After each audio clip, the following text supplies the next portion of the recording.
রাধে রাধে, কেমন আছো সবাই? আশা করি ভালো আছো, আমিও ভালো আছি। তো আমি এখন ব্লাউজ সেলাই করছি। আর আজকে আমি জানো কত ভোরবেলা উঠেছি, অনেক ভোরবেলা উঠেছি, প্রায় 5টা বাজে তখন উঠেছি। আর চারিদিকে দেখি প্রচণ্ড পরিমাণে অন্ধকার, আর তার জন্য আমি ভিডিও করতে পারিনি, যে এখন আর ভিডিও করব না, কাজবাজগুলো কমপ্লিট করি। তো সব কাজ কমপ্লিট করেছি। আর আজকের থেকে আমার জীবনটা একটু অন্যরকম হতে চলেছে, কারণ আজকের থেকে আমি ভেবেছি যে ভোরবেলায় উঠবো, আর ভোরবেলা উঠে সব কিছু পাল্টে দেবো। আমার জীবনের অন্তত কিছু কিছু সময় পাল্টানোর চেষ্টা করব।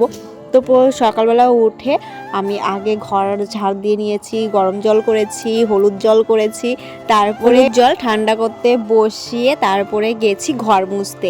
আর ঘরটা আমার অনেকটা ভোরবেলায় মোছা হয়ে গেছে। তো আমার ননদ আমাকে বলছে যে ভোরবেলায় কেউ একজন পায়ের নুপুরের মতন শব্দ হচ্ছিল।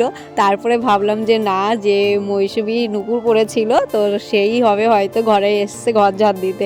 আসলে কি বলতো, আমার নুপুর পরতে খুব ভালো লাগে, কিন্তু এই কাজবাজের জন্য পায়ে নুপুর পরে থাকতে পারি না, সবসময় পা ভিজাতে হয়, আর জল লাগলে একটা অসুস্থ বোধ হয়। তার জন্য আমার নুপুর পরতে এখন খুলেই ফেলি, পরতে আর তেমন লাগে না যে সারাক্ষণ পায়ে জল থেকে ভিজা থাকে। তার জন্য নুপুরটা খুলে তারপরে কাজ করি। তারপরে সকালবেলা ঘরটার মুছে ব্লাউজ সেলাই করতে বসেছি।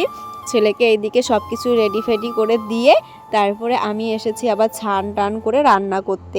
আর এইখানে আমি কি কি রান্না করব সেটাও তোমাদের সঙ্গে শেয়ার করব। আর আজকে বাবা এনেছে হচ্ছে শাইটিং মাছ, যে বড় বড় শাইটিং মাছগুলো হয় টক টক, সেই মাছ এনেছে। সেই মাছ দিয়ে হচ্ছে রান্না করব আলু দিয়ে, আর রান্না করব হচ্ছে লাউ। তো এটাই হচ্ছে আজকে আমাদের বাড়ির রান্না। আগের দিন মাংস খেয়েছি, তার জন্য ভাবলাম আজকে সিম্পল একটু রান্না করব, তাই এই সিম্পল রান্নাটাই আজকে হবে। আর আমি বাইরে চলে এসেছি রান্না করতে, বেলা অনেকটা হয়ে গেছে। আর আমাদের বাড়িতে ননদ জামাই ননদ সবাই এসছে, তার জন্য একটু লোকজনও বেশি, আর রান্নাটার চাপও বেশি। তার জন্য একটু কম কম ভিডিও তোমাদের হয়তো দিচ্ছি, কিন্তু টাইম মতন আমি পোস্ট করব ভিডিওগুলো, কিন্তু তোমরা কিন্তু বলবে। আর এখানে আমার পুচকুমা আমার সঙ্গে একটু দুষ্টুমি করছে, তো তোমরা দেখতে থাকো। একটু গান করো তো।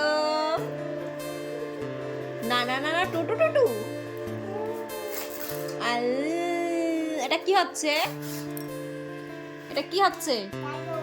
দাদু। হ্যাঁ ছিছি, কি করো মা এটা? টুটু এ